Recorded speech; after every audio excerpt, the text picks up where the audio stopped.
Welcome back, you legends. I'm Dr. Cal. Let's get right into this video. Apologies for the late upload today, guys. I was very sick today. I must have caught something when I took that flight earlier this week. I started to feel a little bit better, and so I decided to crank one of these videos out for you guys. So let's get right into it. Really, do I need to say much? Just look at this selling. There's really nothing to talk about here, just red across the board. So I'm going to jump straight into the daily chart for the S&P 500, guys. We had a nasty rejection today of the 125-day moving average here, guys. We had a whopping 4+% sell-off today. The sell-off stopped right at the lower edge of this support line, guys. At this point, guys, I am nearly 100% confident that this support line will be taken out. Rejections of the 125-day moving average are extreme bearish signals. It only happened 3 times in the last 20 years, and I did track it, and I'm going to show you what those sell-offs look like later in the video, so please stick around for that. Right now, guys, my immediate target for the next zone of support is right around $380 to $378 on the S&P to fill this gap, guys. Usually, guys, when the PPO comes really close to a bullish crossover and gets rejected, we get extreme bearish sentiment following that and an intensification in selling, right? The last time something like this happened, guys, was back here. We had this really near bullish crossover, but it never materialized, and then we had a 10% sell-off following that. The second time it happened was right here, and again, guys, we took out this low when we failed to get a bullish crossover, and we had a really significant 6+% sell-off in just 3 days. We do have the PPI Producer Price Index coming out at 8:30 a.m. tomorrow, guys, and I do suspect that the PPI will come in line with the hot CPI, so I do suspect we'll see another hot number. At this point in time, guys, I think there's really nothing stopping the S&P 500 from taking out this low here, guys. I think we'll get this low taken out very soon, and at that point, I'll be looking for something like a bullish divergence on the PPO. We might not get that. We might just continue to sell off and eventually get a divergence in the lower zones here, guys, between 380 and 360. This rejection, guys, at the 125-day moving average dramatically increases the odds of this low being tested and possibly even taken out. And again, please stick around to the end of the video. I'll be showing you exactly the prior times in the last 20 years when we had a rejection of the 125-day moving average and the resulting sell-offs after that. The futures market is open, guys. We're flat as of right now, and I suspect we'll stay flat right until that PPI number comes out, at which point I think we'll try to test these lows again, and over the next couple of trading weeks, I think we'll take out this low. Let's take a look at our old friend, the HYG, the high yield bonds.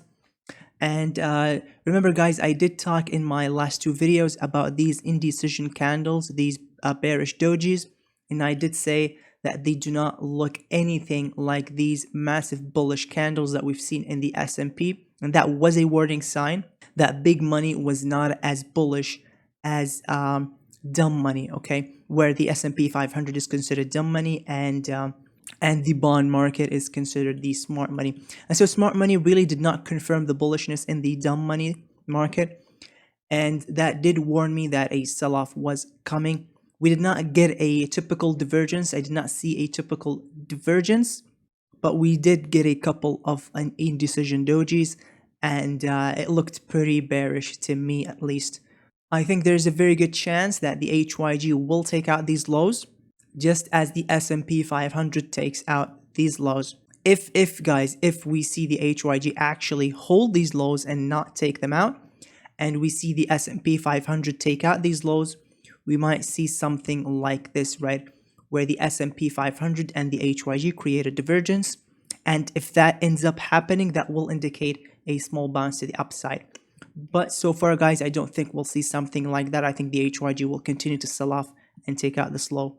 Again, guys, I apologize for the low volume. I can't really speak too loudly, so just bear with me on this video, please. Now let's take a look at the XLY divided by the XLP. This is a risk on, risk off indicator, the XLY being the consumer discretionary and XLP being the consumer staples. And I did warn that this looked to me like a double top with negative divergence. And I think this double top has now materialized, and a full measured move on this double top, guys, will take the ratio down to the prior lows in July. And so there's a very strong chance, a very strong likelihood that XLY products, components like Amazon and Tesla will test out the July lows. Let's take a look at the triple Qs. Again, yesterday, guys, I did warn that we could see a very quick rejection right off this prior support line. Right now, a very clear resistance line. We had a retest and another rejection, and that's extremely bearish. The triple Qs now will no doubtedly take out this low. I don't think there's any chance that we do not take out this low. And in fact, guys, a full measured move will take us down to right around 275 to retest the June lows. I think the likelihood of that happening is very high in the next few trading weeks.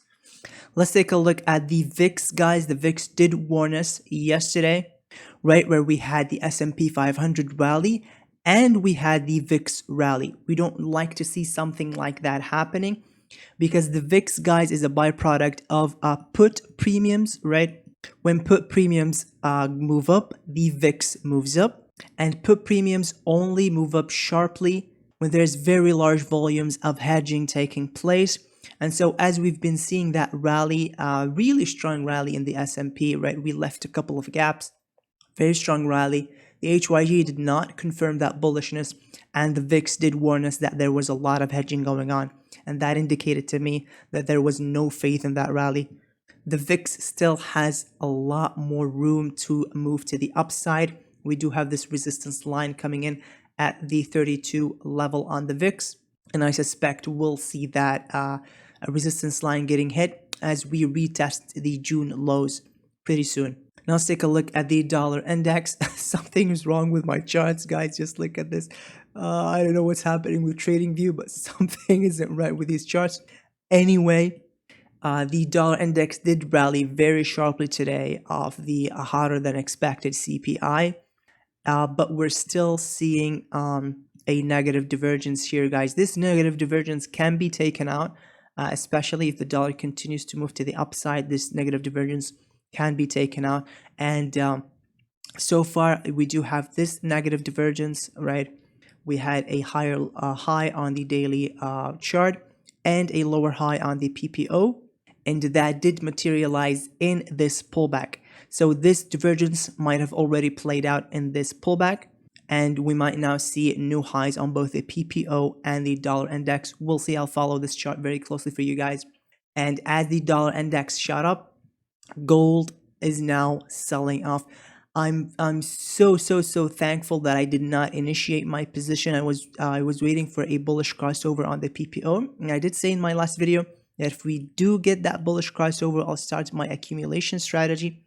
But we did not get that bullish crossover, and now I'm very confident that these lows will be taken out by gold fairly soon, and that will create that really beautiful positive divergence where the PPO puts in a higher low and the gold price puts in a lower low, and that would be my ideal entry. And so when we do see that happening, I'll update you guys. I'll be updating everybody in the Discord trading community when I do begin my accumulation strategy to buy gold, because I think soon enough, guys, when yields hit 4% and the dollar index begins to cool off, I think money will flow out of the dollar and into gold as the new safety play. By the way, guys, I do post every single trade and investment that I make in real time in the trading community. It's $20 a month. If you want to support me, that's the best way you can do it.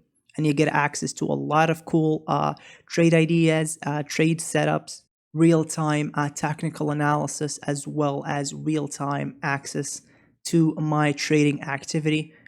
If that's something that interests you, please check out the link in the description below the video. Now let's take a look at the 10-year yield, guys. The 10-year yield is still putting in very obvious higher lows and higher highs. Extremely bullish move in the 10-year yield. The 10-year yield is now on a trajectory to hit 4% probably by the end of the year as the Fed continues to raise rates.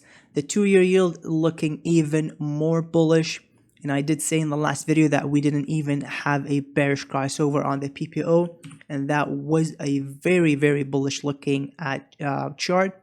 And again, I do think that the 2-year yield will hit 4% really soon, probably in the next couple of months.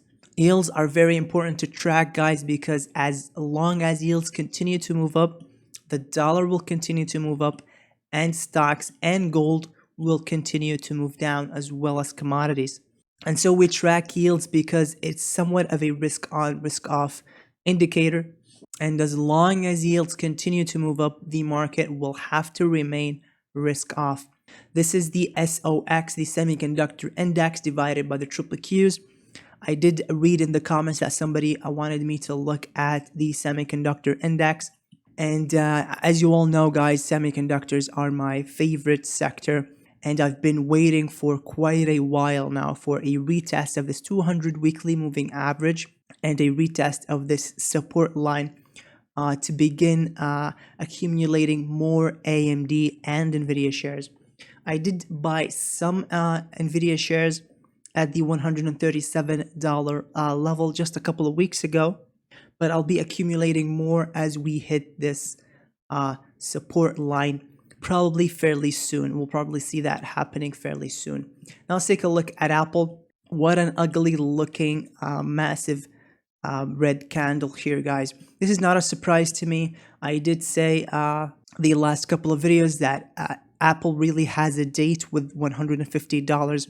It has to go back to $150, probably even lower than that, guys, because Apple is one of those stocks that tends to outperform the rest of the market in bear market rallies and significantly underperform once those bear market rallies are over. Now, this red demarcation line, guys, splits the price action on Apple into bullishness above it and bearishness below it. And so over the next couple of months into the mid to late October, I think there's a very high likelihood that Apple will continue to sell off all the way down to this red demarcation line and retest the June lows, possibly even take out the June lows.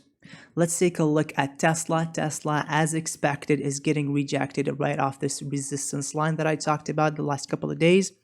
Surprisingly, guys, Tesla is significantly stronger than the triple Qs and Apple. This is very, very bizarre. This is not typical of Tesla. Tesla is a high beta stock, and it tends to significantly underperform when the stock market is under pressure. But so far, Tesla has actually been outperforming the rest of the market. My suspicion, guys, is that this has been the case because of the Elon Musk Twitter lawsuit that's going on. And I think as soon as we hear something about Twitter winning that lawsuit and forcing Elon Musk to complete the acquisition, I think this relative strength in Tesla will evaporate. And I can confidently say that Tesla will at least go back to $250. In fact, I think probably even lower than that, the chance of really taking out the June lows and retesting the May lows, I think there's a very high likelihood of that happening.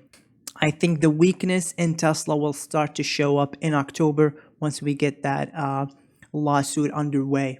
Let's take a look at Bitcoin. I did share an investment idea about accumulating some Bitcoin, beginning an accumulation strategy for Bitcoin after seeing this very clean double bottom formation, right, with a significant positive divergence. It also bounced right off this lower edge of this very, very, very long-term channel. I mean, what are the chances? What are the chances? Look at that. We've been trading beautifully within this channel since 2014. and we've just bounced off the lower edge of that channel very beautifully in a double bottom formation.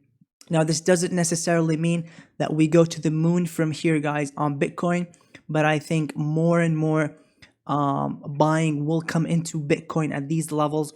And over the next 3 months, I think Bitcoin will form a long-term base and begin to move to the upside in 3 months' time. And this has to do with this, guys. This is the Bitcoin halving cycle. We're in the very late stages of the bear market in the Bitcoin halving cycle.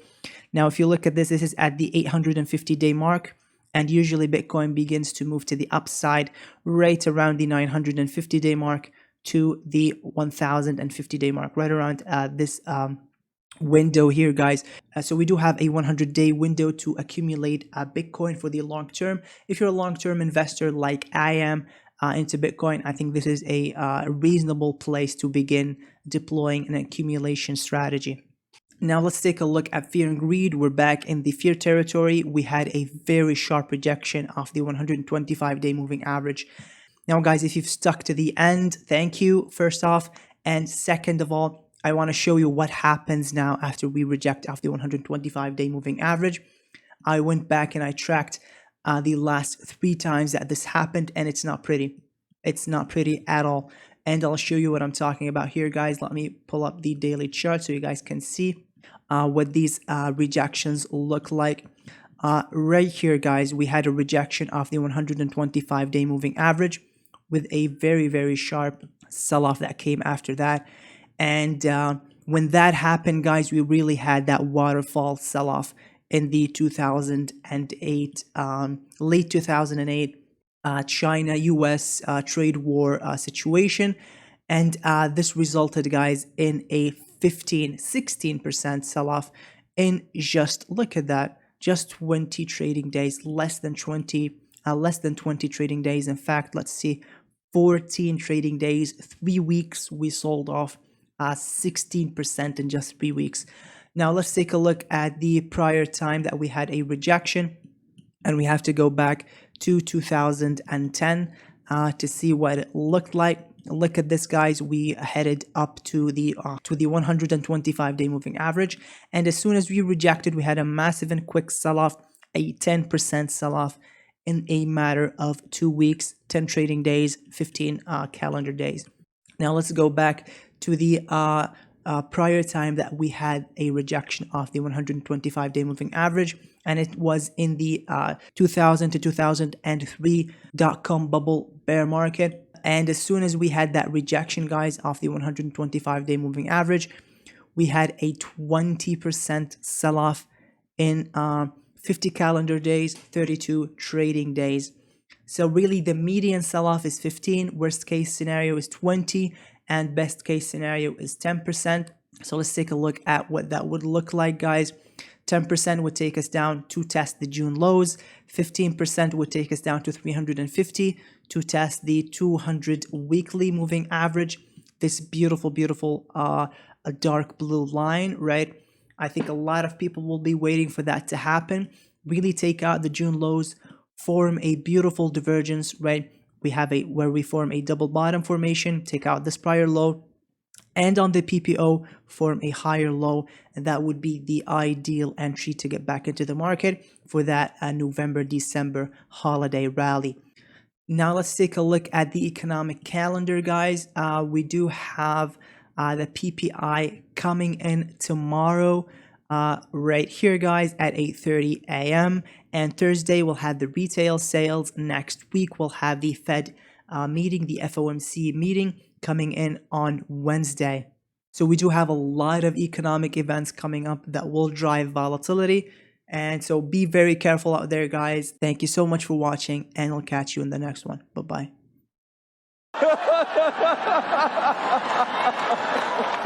Oh, wow.